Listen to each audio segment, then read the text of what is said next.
Read this with me. You have heard that it was said, "You shall not commit adultery." But I say to you that everyone who looks at a woman with lust has already committed adultery with her in his heart.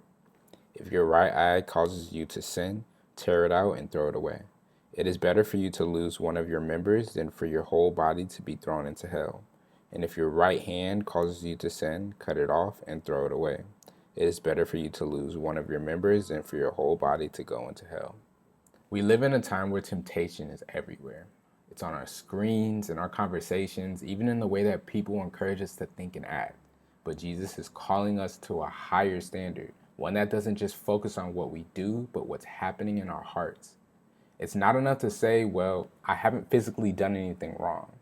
Well, Jesus is saying, if your thoughts, your desires, your intentions are leading you away from God, that's where the problem starts. Just because the world normalizes lust, temptation, and compromising our standards, it doesn't mean that we have to live that way. We don't have to follow the culture. We're called to follow Christ. And Jesus also tells us, if your eye causes you to stumble, gouge it out. If your hand causes you to sin, cut it off.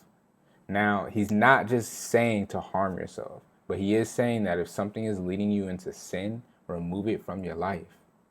That might mean cutting off certain social media accounts or walking away from unhealthy relationships, or maybe even changing what you allow into your mind daily. It's not always easy, but choosing holiness over comfort is always worth it. Trust me. If you want to walk closely with God, you have to be intentional. You can't just go with the flow of what the world says is normal.